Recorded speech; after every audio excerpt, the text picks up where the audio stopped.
Well, my love-hate relationship with the Des Moines Register continues today in the love category. I was very impressed with the series about hypoxia in the Gulf and the situation with runoff here in Iowa. Reporter Perry Beeman joins me for that conversation today. And first, we're going to hear from Robert Sanda, owner of Tally's Restaurant, about an art market coming to that fine venue. From the RE/MAX Real Estate Concept Studios, this is Webcast One Live. Ed Fallon here, folks. Gateway Market and Cafe is your locally owned source for specialty groceries. Enjoy chef-crafted, prepared foods, artisan baked goods, organic produce, specialty cheeses, and hand-selected wines and craft beer.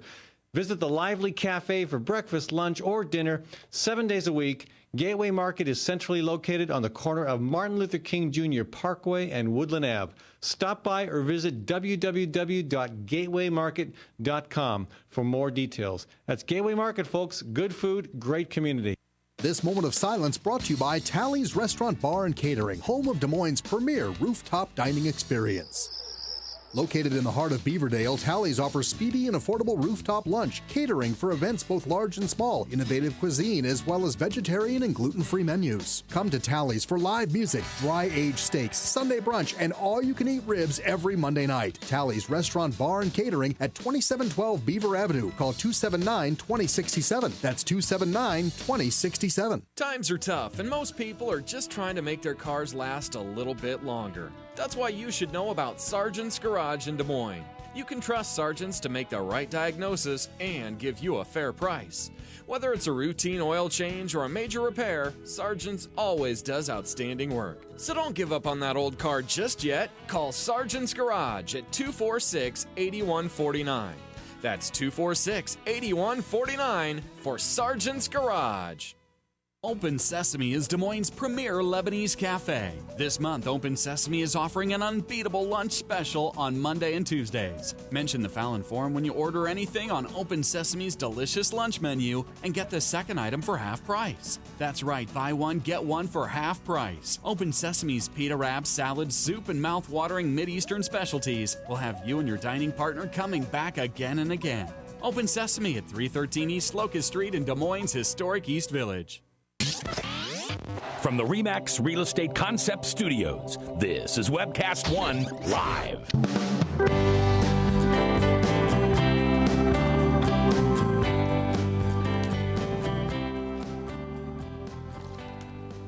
Good afternoon, everyone. Welcome to the Fallon Forum here, broadcasting on Webcast One Live in the Skywalk. I want to thank my producer, Dan Fry, for filling in for Maddie Arrington today.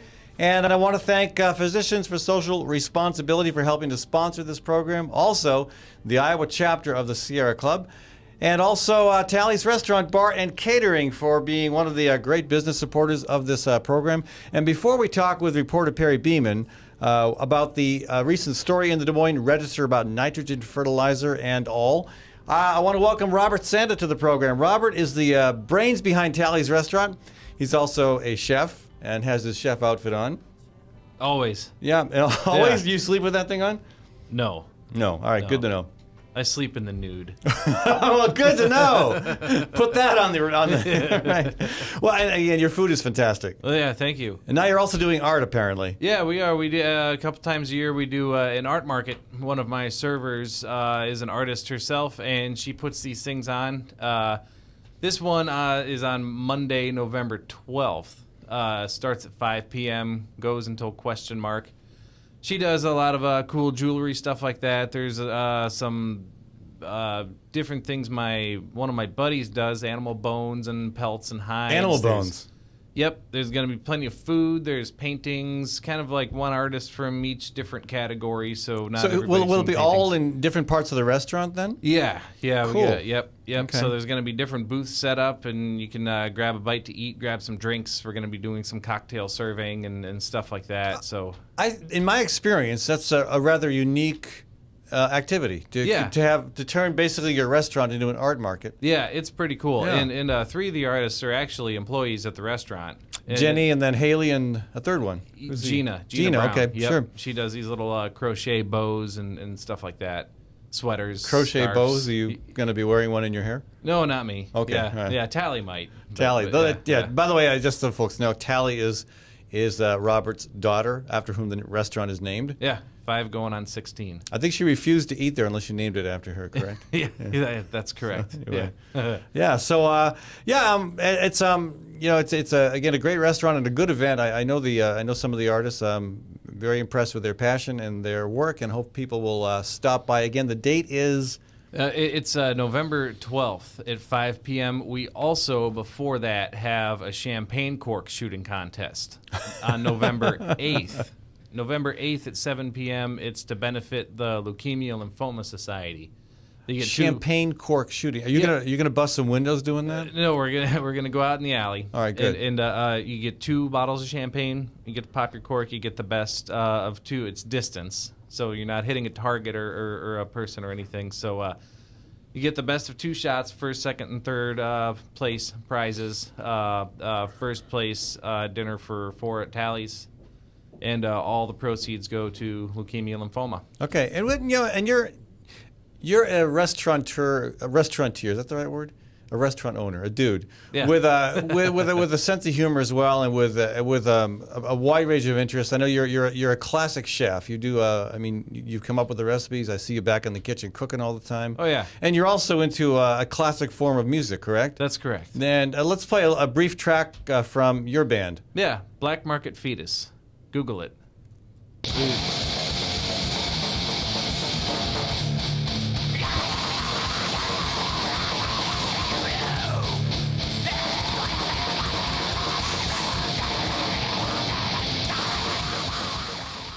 I got to admit, Robert, that is so totally not my style. Yeah. Sounds a little emo. We have been all over the world and have put out thousands of records.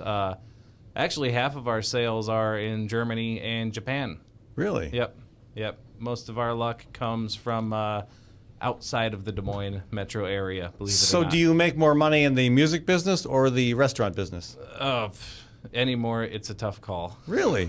Wow. That's not a testament of how much money I make, believe me. It's just a testament as to how difficult it is to make it as a small business owner. That's correct. All right. And as a Okay. drummer in a band like that. Well, again, I love the stuff at your restaurant. Had the scallops the other night. Yeah, bacon wrapped Scallops from, these aren't Iowa-grown scallops. No, but the bacon is. The bacon is. Yes. The scallops are probably from the Gulf of Mexico, which is a great and not all that subtle segue into another conversation. Perry Beeman, welcome to the program. Thank you. Glad to be here. Yeah. Now, you've become an expert on shrimp and scallops in recent days.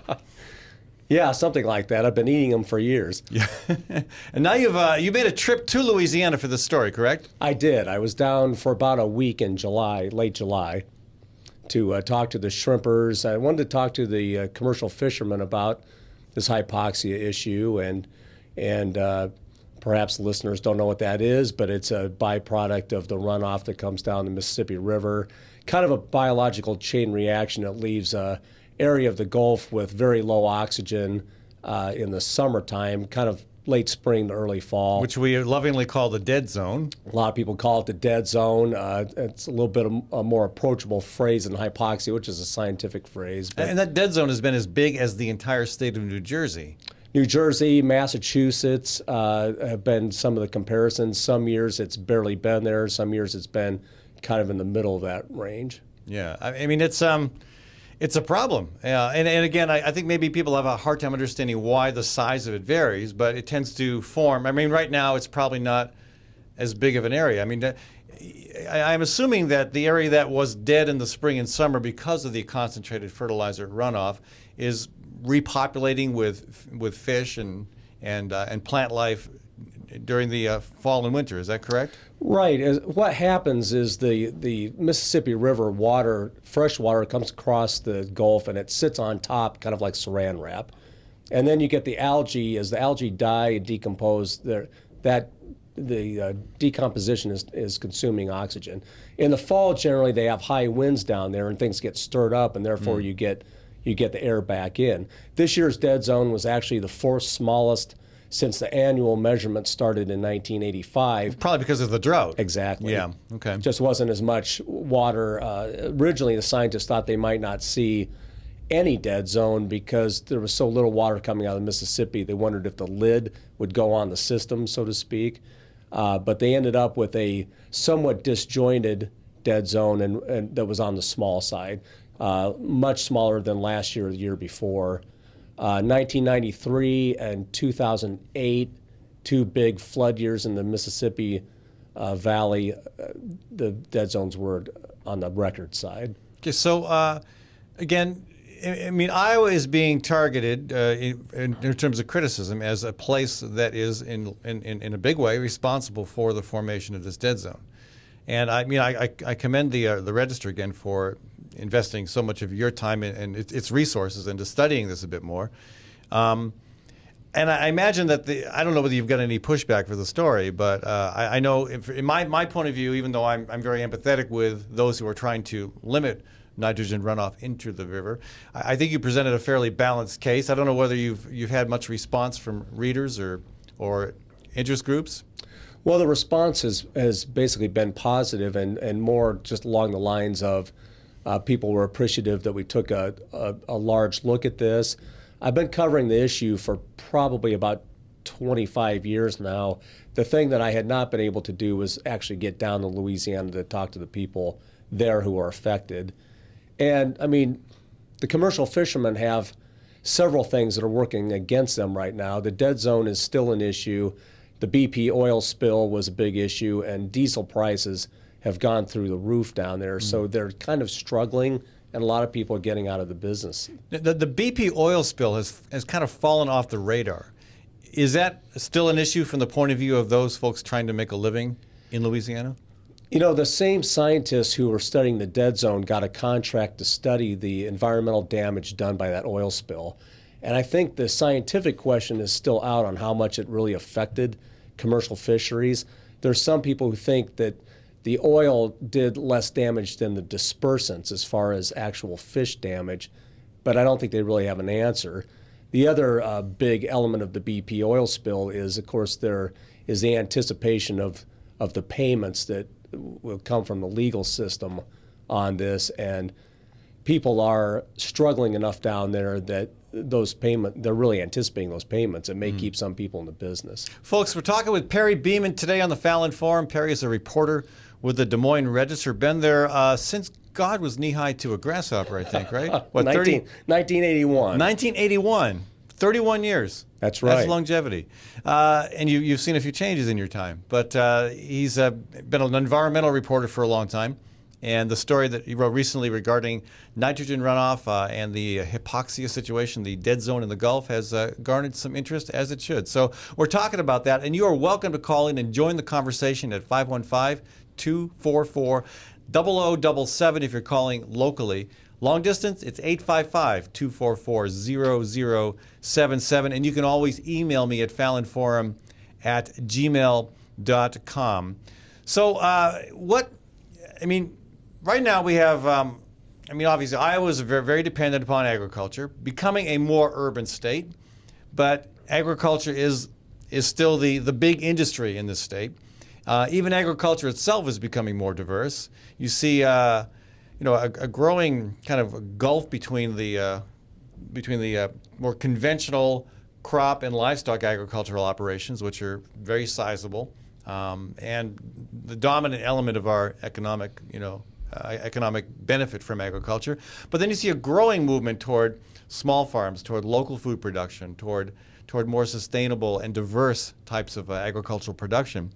And I'm kind of wondering, and I'm not sure where that shift is going to go. I mean, my own feeling is that over the long haul, because of the trend toward more sustainable agriculture, sustainable living in general, you will see more of the latter and less of the conventional operations, or the conventional operations will somehow begin to adapt, and maybe we won't be seeing the application of so much nitrogen. But I mean, I guess let me just start with that specific question.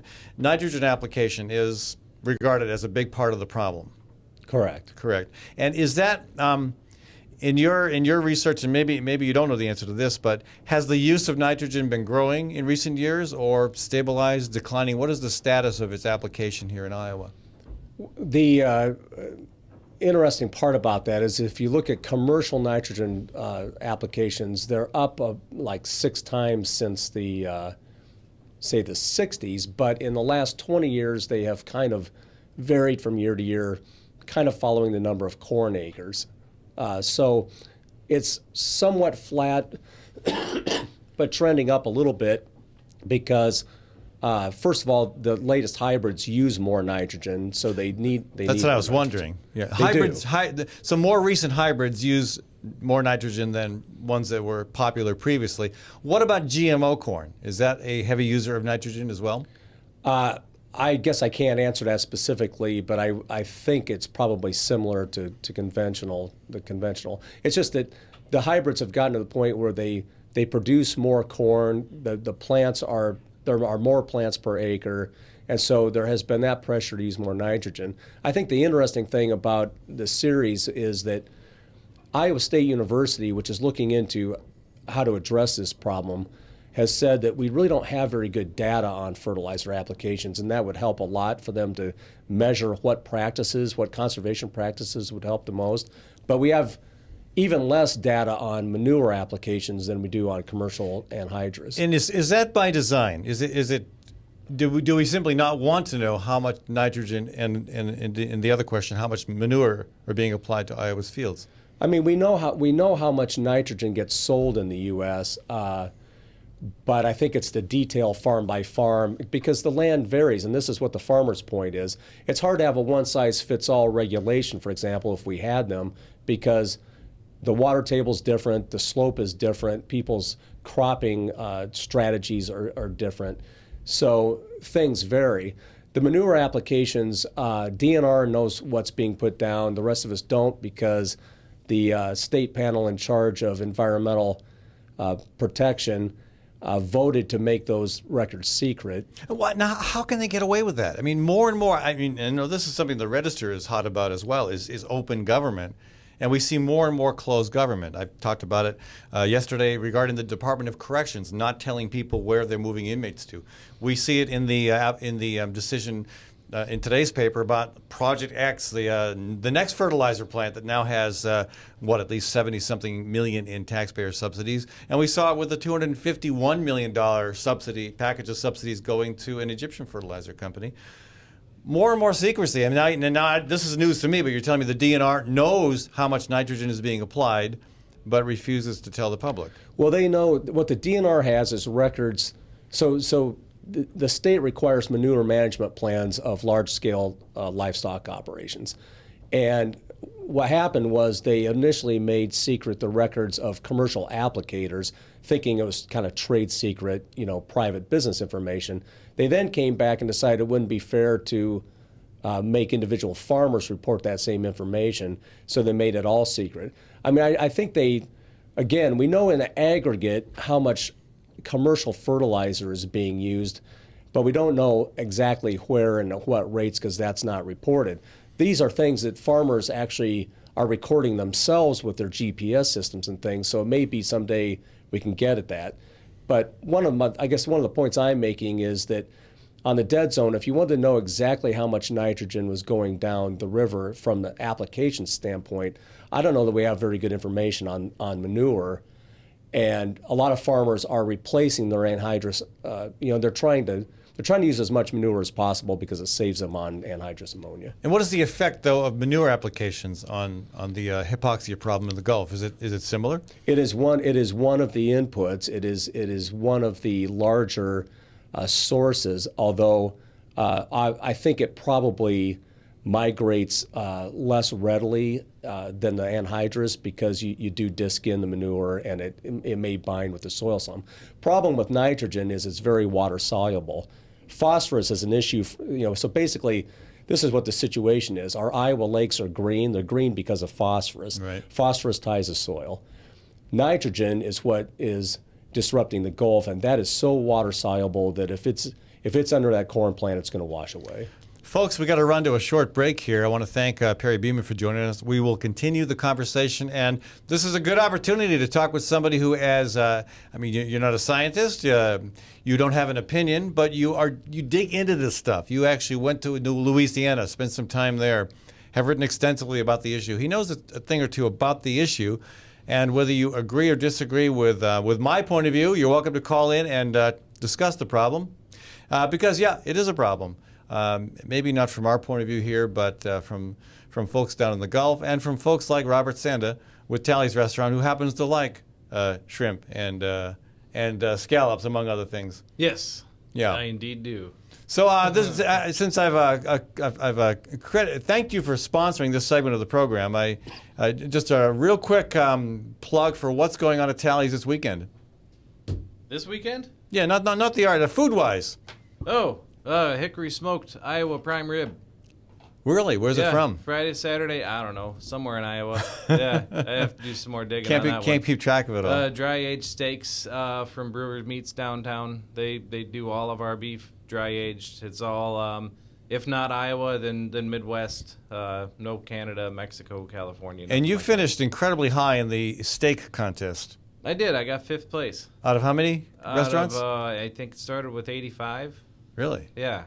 So we got a good steak over there. Also vegetarian and gluten-free menus. So both ends of the spectrum. All right. There. That's Tally's Restaurant, folks, 2712 Beaver Ave in Beaverdale. We'll be back in a few minutes and continue our conversation with Perry Beeman here on the Fallon Forum.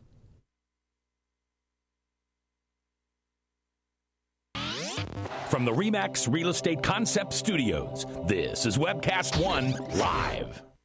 Hey folks, it's Ed Fallon. I want to tell you about saving energy and saving money. Tim Reynolds with Reynolds Energy Solutions will give you a comprehensive energy audit that will cost you nothing. And Tim will identify the many ways in which you can reduce energy use while saving money. Now, I had Tim over for an audit last month, and I was amazed, I tell you, at how much energy was going through the roof, out the windows, the back door. You get it. So before the cold winds of winter really blow hard, give Tim a call at 802-2801. That's 802-2801. Host is a locally owned restaurant in downtown Des Moines that focuses its food and philosophy on embracing simplicity. The majority of Host's food is from local farmers who practice sustainable and health-conscious agriculture. Much of what you'll find on your plate is a familiar comfort food, presented with a modern and tasty interpretation. Host is open for lunch Monday through Friday from 11 to 2, and also available for private dinner events and special themed dinners throughout the month. So, check out Host at 13th and Locust in Des Moines.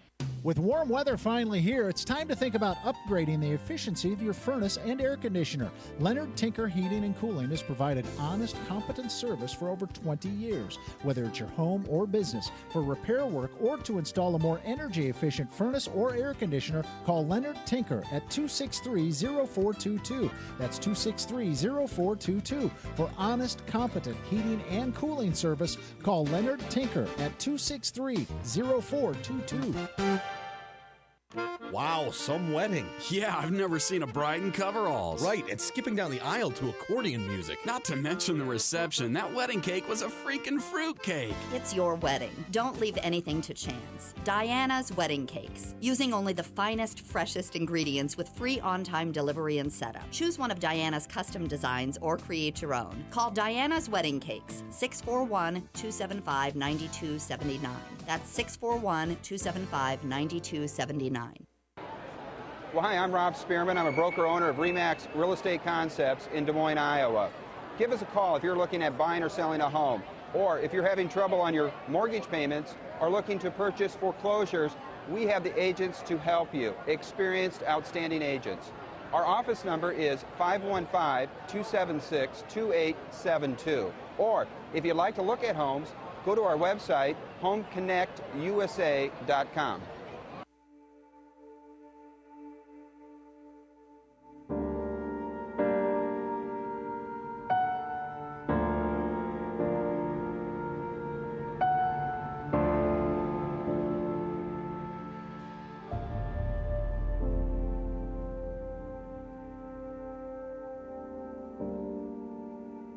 There is hope. Visit groundwire.net and chat now with a live coach for answers. Oh, my God, Becky, did you see her bumper? I know she's had work done. Just last week, she had dimples and stuff all over, and now look. Yeah, dimples and stuff. Yeah. I'm Jamie Lasher from Minor Wreck Express. We're here to help with all the dents, dings, and drama of car ownership. Call 278-0101 or visit minorwreck.com for details. We'll see you in the fast lane. From the RE/MAX Real Estate Concept Studios, this is Webcast One Live.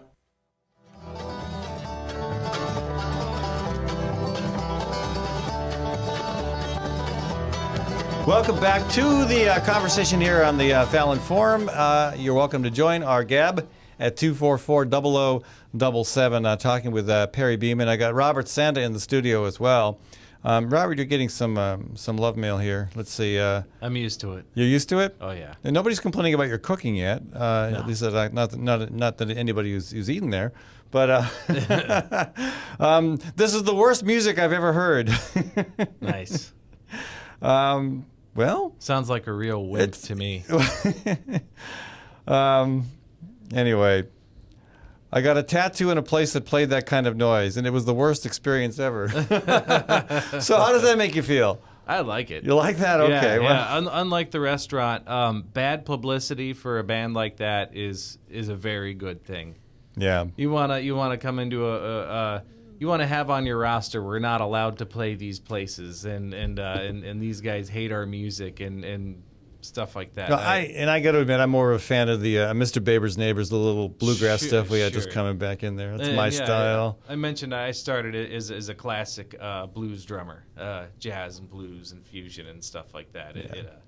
Well, we had a great time with music last night at my legal defense shindig. Big Joe Kinzer playing, Andy Fleming, Jamie Grimm. John Price. I'm missing a couple people. Sorry, but we had like four or five different bands and some fantastic music. And very good. By the way, guys. we raised $3,000 toward the cause of keeping my sorry derriere out of the big house.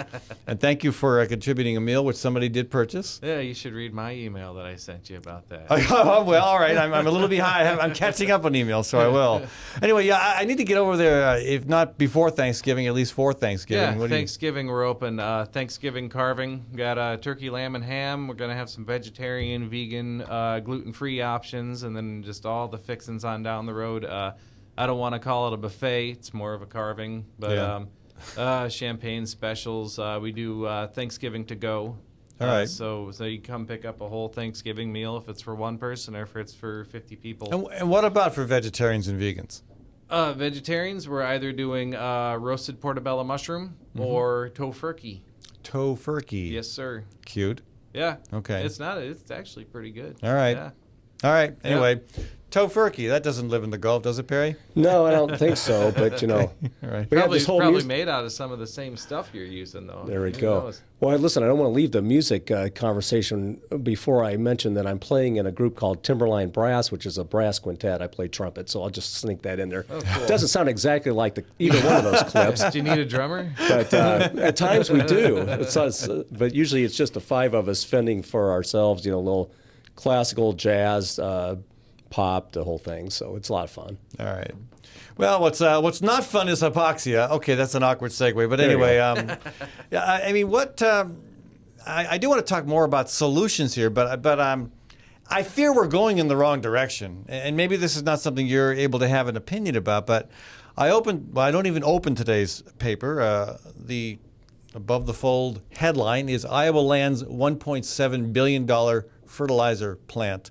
And this is on top of the fertilizer plant, the $1 billion plus fertilizer plant that just located on Iowa's eastern shore. This one is going to be on our western shore.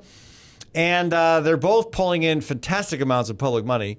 The first one, the Egyptian fertilizer company, $251 million, and this one, a minimum of probably $71 million.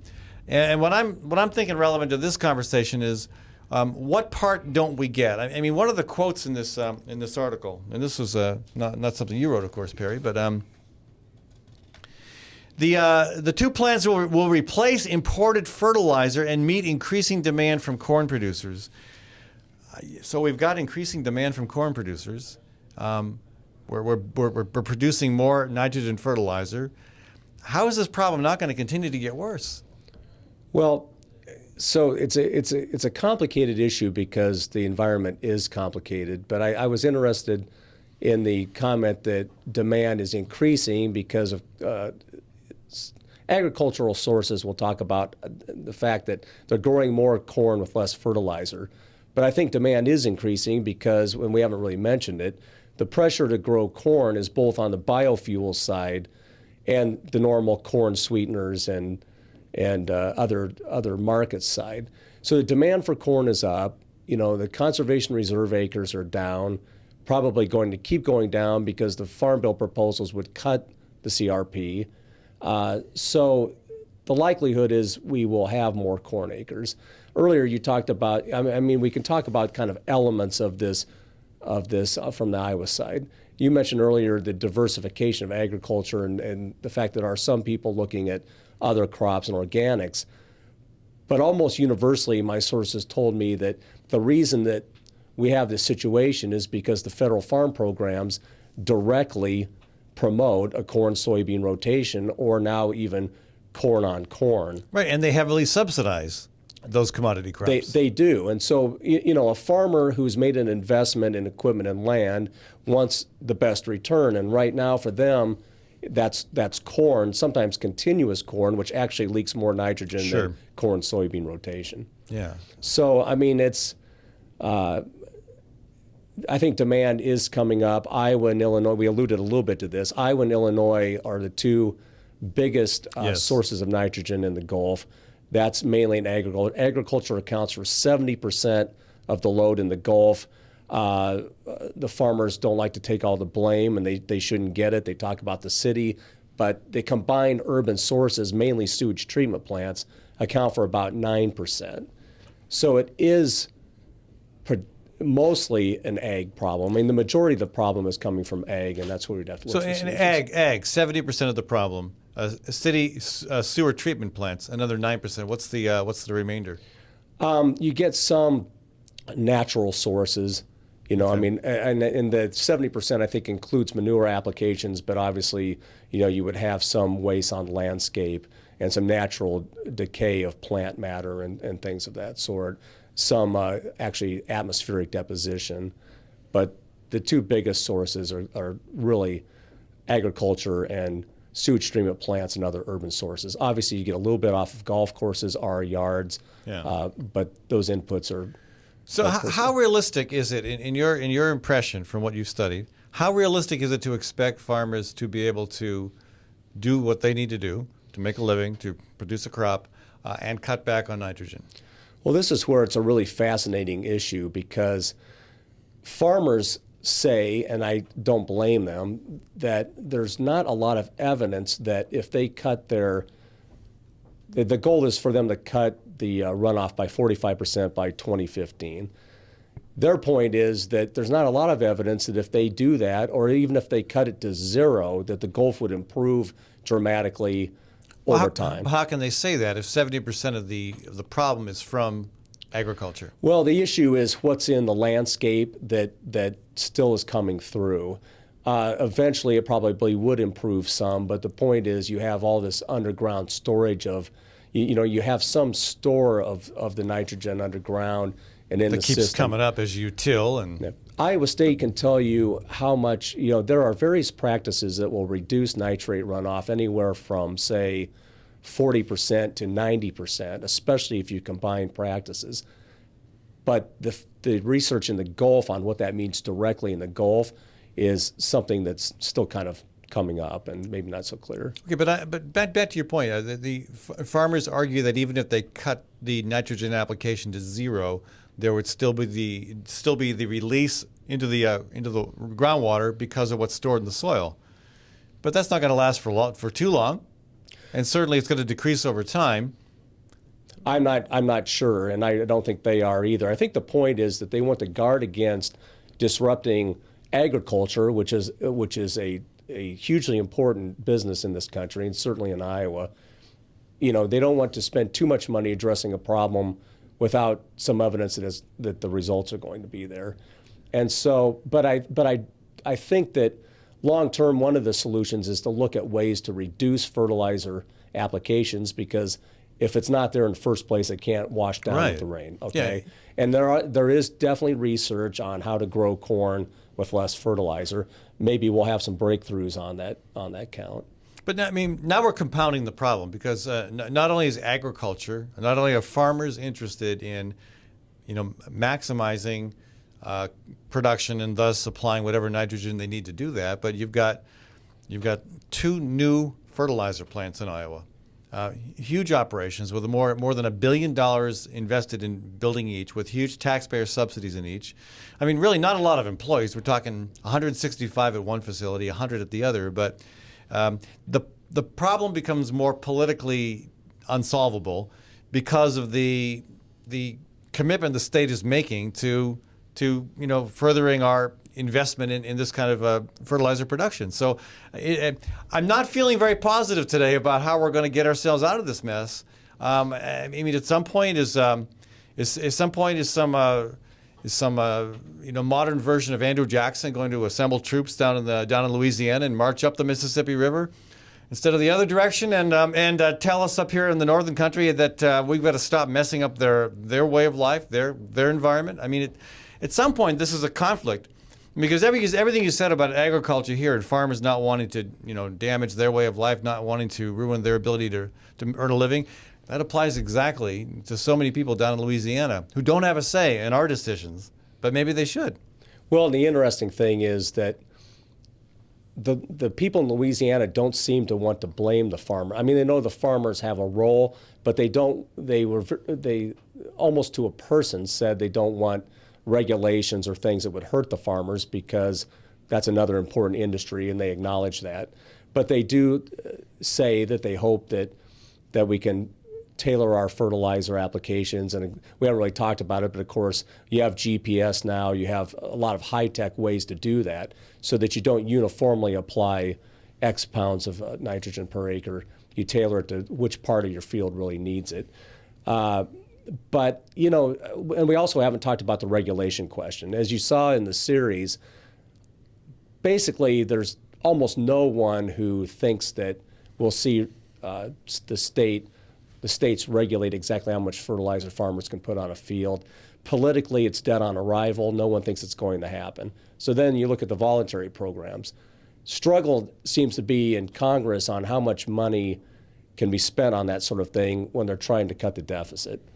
So well, yeah, we know. I mean, and again, I have an opinion about that. Maybe you don't, but this whole deficit reduction conversation is gotten silly because what Paul Ryan wants to take off the table, of course, is the military budget, and but willing to put all the things that really, that in my opinion, benefit people and the environment directly. And I think it's I mean, CRP, Conservation Reserve Program, other conservation initiatives are probably going to be subject to budget cuts.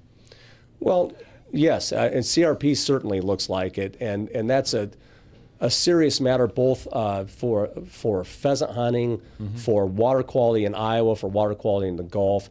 If you were just going to do a college class on this, we're going to have a debate in class, in a policy class, say, you would say, well, okay, one of the things that could happen is the federal government could start subsidizing other types of agriculture.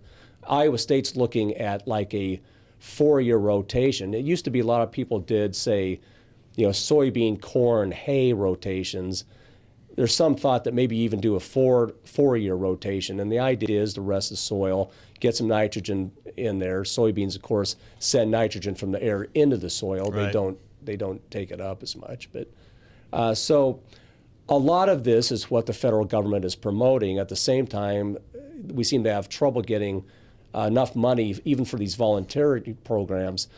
Farmers, I think the estimate is from Farm Bureau that some years there's like $100 million worth of projects left on the table because there's not enough money in the federal government programs to cost share what the farmers want to do. Right. I'll leave the debate over whether the cost share should be there to other people, and I don't have an opinion on all this, but I'm just trying to kind of tell you what the different elements of the debate are. So, folks, talking with Perry Beeman here on the Fallon Forum today. Perry, of course, a reporter with the Des Moines Register. He's been freed from his little cubicle today to come down here and answer questions and engage in conversation about the extensive reporting recently done that he led the way on regarding nitrogen fertilizer and the hypoxia dead zone in the Gulf. Robert Sanda is also in the studio with us. He's been behaving himself so far this segment, but we'll see what happens when we come back from a break. Robert, just on the way out, real quick, your catering business. Some people aren't familiar with that. Yeah, offsite catering anywhere in central Iowa. Big, small, formal, casual, whatever. We do very affordable offsite alcohol services. We're licensed, insured, all that good stuff. And you have a still there in the back of the restaurant? Oh, yeah. That's, It's huge. Thank you. Thanks. Folks, I do want to thank Gateway Market as well. Gateway Market is at 20th and Woodland in downtown Des Moines. And I mean, the food prepared by your competitor, Sid Cohn, Sid Catering. She's a fantastic job as well, and we get the supplies for that from Gateway Market. And I tell you, folks were just raving about it. It was a good food always starts with a good source, and most of a lot of what we had was from Iowa, including the spinach and I think the mozzarella cheese even. So. Folks, check out Gateway Market at 20th and Woodland in the Sherman Hill neighborhood. Again, folks who say we don't have a grocery store in downtown, think again. We've got a great one, and you can shop there and keep your money local. We'll be back in a few minutes on the Fallon Forum.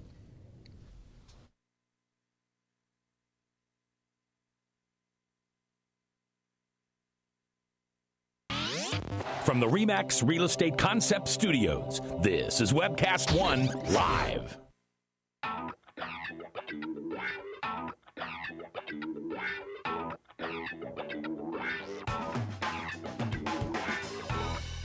Well, good morning. This is the 7th of June in the Lord's year 2010, and this is day 1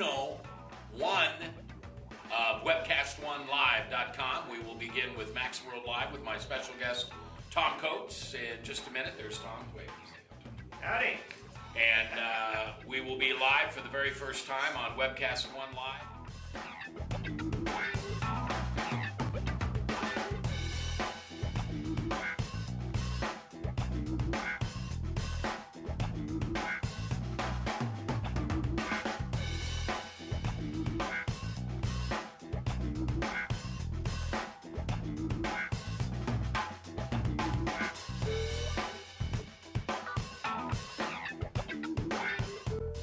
Someday we're going to look back on this and say, gosh, remember that old day in history?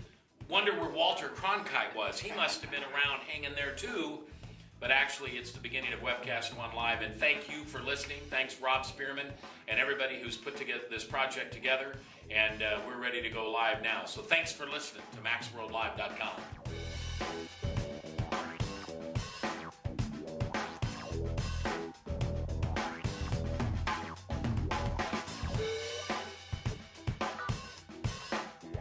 I can't tell you that it's going real well from time to time, but it is going, man.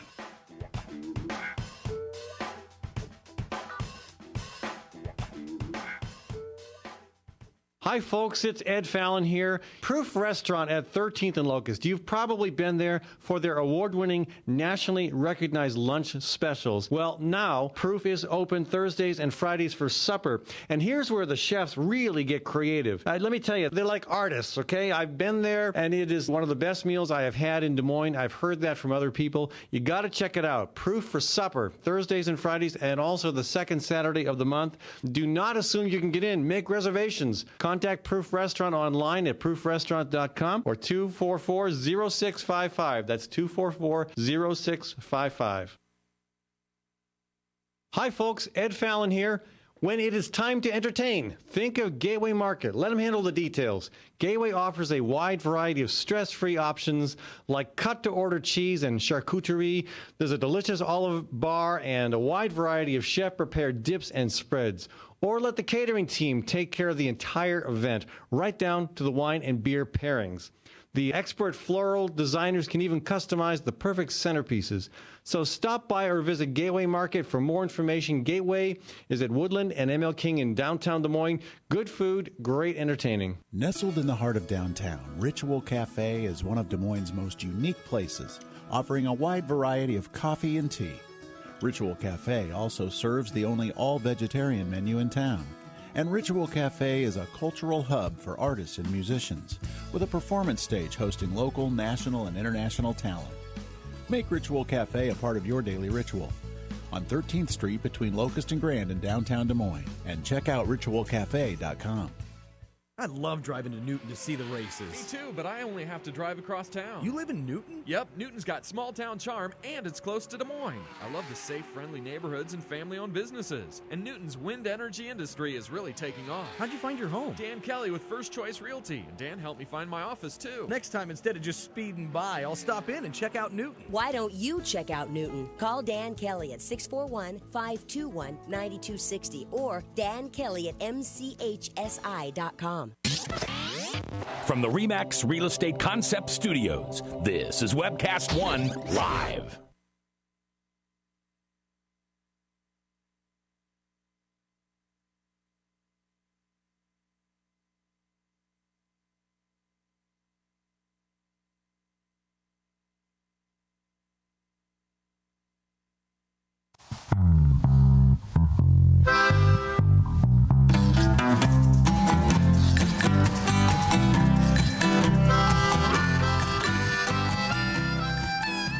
Ringgold County's own band, Pumptown, bringing us back to our conversation with Perry Beeman. I want to thank Reynolds Energy Solutions for sponsoring this segment of the program. I want to, talk the climate change connection here too, Perry, but a couple other things to get into. And we need to talk solutions a little bit more too. And again, a reminder, folks, you're always welcome to join the conversation. Frankly, I'm surprised I haven't had some calls on this issue because it's really, really, really important. It's really important in the big scheme of things, and it's really important in the small scheme of things as well, because what we do on this issue could affect Iowa's economy and agriculture significantly, but that's a future possibility. Right now, it is significantly affecting the economy in Louisiana, and we have some responsibility to be concerned about that and to take action. What specifically, Perry? I mean, you spent a few days, a week down in Louisiana? Spent about a week down there. Yep. And what did you find in terms of the effect on individuals, on small businesses, fishermen, and the economy? Well, it kind of varies by the type of operation. Much as we have large-scale farmers, we have small-scale farmers. What you find is that the dead zone may not affect the small-scale operations as much because they often shrimp close to the shore and the dead zone's offshore a little bit. But for the large operations, basically what it means is they have to travel farther to find the shrimp. It's not that they can't catch them, although there certainly is a biological question. If you, in effect, have a large part of the Gulf that has no life in it for 3-4 months of the year, you lose the little critters that are in the food chain, and so there's probably some long-term damage. They can find shrimp, but they have to go farther to get it. Diesel prices are up, so they lose money on their fuel and supplies. So the wildlife, the fish, the shrimp, most critters are able to find their way out of the dead zone and survive. They don't actually die because of the hypoxia. Well, this is a key point. Some species, like the shrimp, can get away. Other species, like the worms that are eaten by many other creatures down there, cannot get away, and they do die. And what absolutely can't get away are the plants. Plants can't get away. A lot of the smaller, creatures, we'll say, cannot get away. And so you skew the food web a bit there, and which probably has some population effects. It's just such a big system, it's hard to know. And I certainly believe that the plants and animals living, well, any plant and animal has intrinsic value of its own. But I'm curious, when we talk about the economic value of the Gulf of Mexico, people tend to focus on shrimp and fish and scallops and whatnot. But what about the plant life? Is there any economic activity around? Other than the fact that the plants feed the fish, is there direct economic activity relevant to the plant life? I haven't seen anything on that other than sort of the ancillary effect on the fisheries. The Gulf is, Louisiana has the biggest shrimping industry in the United States of America. The Gulf is one of the biggest commercial fisheries in the country, and so it's as far as fisheries in the U.S., it's a very big deal down there. So the yeah, and again, I don't know how much more diesel is being burned in order to accommodate the need to avoid the dead zone. But again, we're talking an area the size of New Jersey. That could be quite a few miles. Well, I can tell you that one shrimper told me that it's easy to lose. It's easy even for a small operation to lose $2,000 a day. Yeah. All right. Because of that. So it's significant. So let's take a second to look at solutions. I mean, and I don't. Again, I'm going to tell you, I don't have any confidence that we have the political stomach to tackle any real change. I mean, and I see us going in the wrong direction, conceding that there's going to be more corn production, there's going to be more need for nitrogen, and just in the past, 60 days, we've approved 2 new fertilizer plants that are spending a big chunk of our tax money. I don't see us getting to the point anytime soon of really understanding our role in trying to solve the problem. But let's say we do. A little bit more. You talk in your article about the solutions as well. So what do you think some of the more viable ones were? Should we develop a political spine?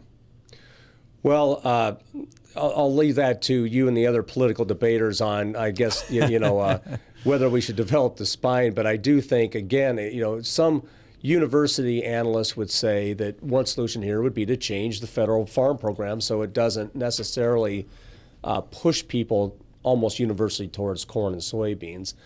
That's significant.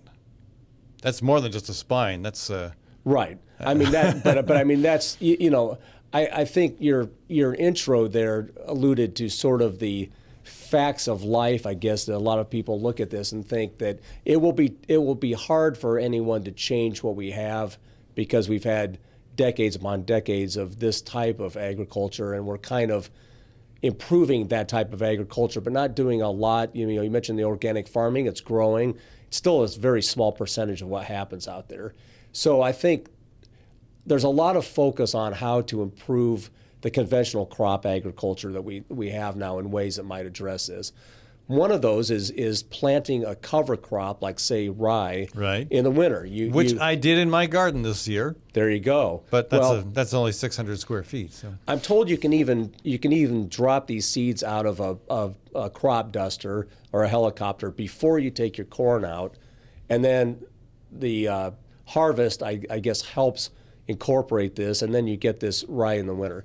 Interestingly, the U.S. Agriculture Secretary, our former Governor Tom Vilsack, during this drought changed the rules on the crop insurance because the crop insurance specifically prohibited anybody from doing cover crops, which I didn't know until recently. You actually could not do it. And crop insurance prevents you from doing cover crops? It did until this year. Do you mind if I say how dumb is that? Well, you can say anything you want, Ed. Gosh. But it was something that I didn't know, and I asked the secretary why that was the case, and he said it had to do with protecting the base crops of corn and soybeans. I don't know exactly how it was going to harm them, but he took some emergency action this year to get that changed, and now wants to permanently change it. ISU and others look at that. Cover crops would save the soil. I mean, we need to save the soil too. You can't manufacture this stuff and replace it. Right. So you save the soil, you stop the phosphorus, and you do help the nitrate because the cover crop will bring that up. There was a field day here in I believe it's Boone at the ISU research farm there, and there was a gentleman from a company called something like Cover Crop Inc. that promotes the growth of radishes. And you don't even harvest the radishes. Radishes as a cover crop? As a cover crop, and they're huge. I mean, these things were like, I don't know, maybe 6 inches long. Daikon radishes or regular old reddish radishes? No, they look almost like a carrot. They almost look like a carrot. And what you do is you plant these, and the radish develops, and you just leave them there, and then they break down, which adds nutrients to your soil, but it also aerates your soil, and it allows your chemicals and fertilizer to get where they need to be, which I thought was kind of an interesting solution. But cover crops are one of the things that are out there looking for ways to reduce fertilizer applications, but retain and also, I mean, what we've talked about for years, buffer strips along streams. not doing row crops on hilly ground, or even putting in, if that's necessary, then to put in at least terracing, grass waterways. There's lots of things that can be done that have been done, but all that's all good, but none of that gets to the fact that we are still applying more and more nitrogen. And again, I understand some of those approaches will prevent that nitrogen from getting to the groundwater, but is there any way to get to the is there any, I mean, what types of innovations could allow farmers to continue to remain profitable while reducing the overall application of nitrogen? Well, I think a lot of that's plant genetics. I mean, and maybe you could have, one of the companies come in and talk about that. But we are producing corn that has higher yields now. In a way, they use more nitrogen per plant, but that's because it's producing more kernels. See, that scares me for a different reason. So it sounds like by plant genetics you mean more, GMO innovations that reduce the need for as much nitrogen. Well, I mean, I'm talking about developing hybrids that can grow the same amount of corn with less fertilizer. I think that research is there. Might just back up one step and mention that Minnesota and Wisconsin have a setback requirement on their streams, and I found it interesting that you actually, or at least Minnesota does, you can't plant corn within say 50. Okay, so you can't plant right next to the stream, which would help. And then of course if you come in and put buffer strips that helps. But we need your viewers to understand that in the central part of Iowa, when you have so much tile drainage, buffer strips won't do anything if it goes down into the tile. Well, like 60 to 70% of Iowa's cropland is tiled? It's pretty huge, isn't it? I can't remember. I don't think it's quite that high. I can't remember what the figure was, but there's a debate about whether you could break the tile in places, in strategic places, and run that water through a wetland. There's a lot of work at IDALS, the State Agriculture Department, and DNR to look at that. In some places, you almost have to pump the water, which would be cost prohibitive. But if the water goes through a wetland, it helps a lot. It soaks up some of the nitrates, but it also stops the soil from running off. And so those practices would help.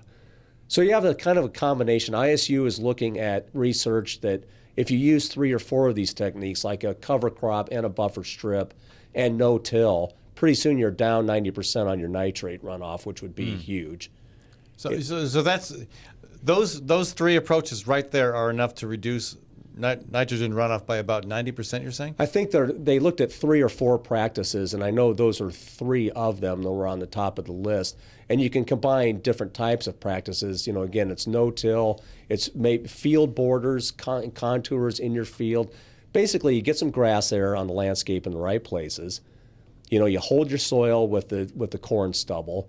And then maybe you use a nitrogen inhibitor, which we haven't talked about. You can use a chemical that stops the formation of the nitrate, and then we haven't talked about the spring versus fall application either. Right. A lot of people don't want to see the fall application, and this is another place where the federal government may be able to come in. The Ag Secretary for Iowa, Bill Northey, mentions that we really don't have the logistics to move everything to the spring, and a lot of farmers wouldn't want to do that anyway. But even if we wanted to, we can't physically move enough nitrogen to treat all these acres just in the spring. But we could get there if that were developed. So that's another kind of policy question. Is there any sense to a federal intervention in this case? I mean, the EPA gets involved when, for example, the DNR in Iowa does an inadequate job of controlling pollution in Iowa's lakes, Iowa's streams. We have the EPA will step in and say, okay, this needs to be done because y'all aren't doing it.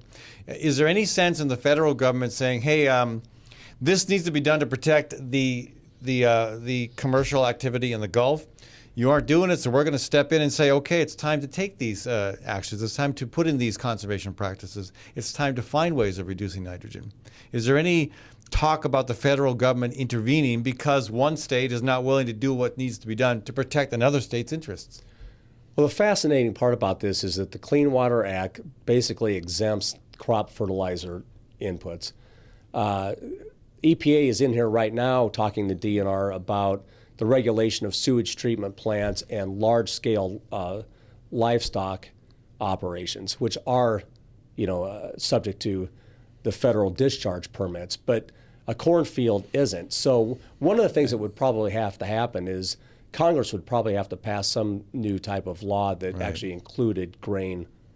Yeah, and that's because the big ag lobby is so powerful, if I might say it that way.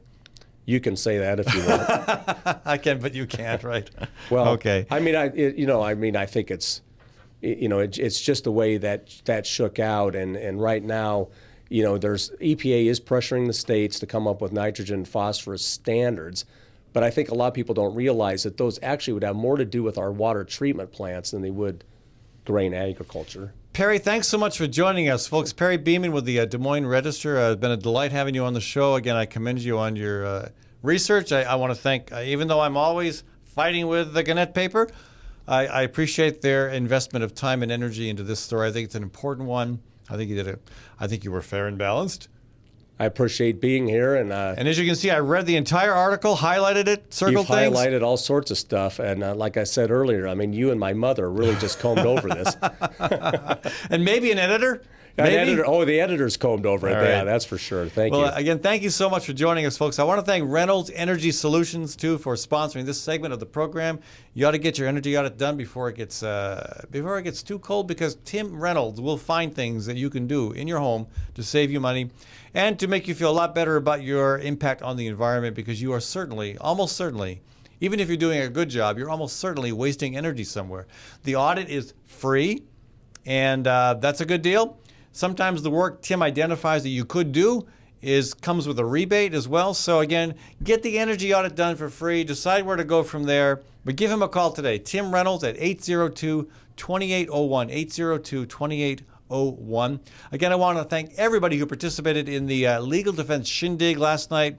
It was a fantastic event. We raised a bunch of money. I think I'm going to be able to keep myself out of the big house. So again, thank you, and I hope to be putting up pictures and descriptions online. I'm still recovering from what was a fantastic evening. So again, thank you, folks, for all you did to contribute to that. And please stay tuned for Bradshaw. Bradshaw will be with you next on Webcast One Live. You can again, of course, also stay tuned to him on the Fallon Forum. And I will be back with you on Monday at noon here on Webcast One Live.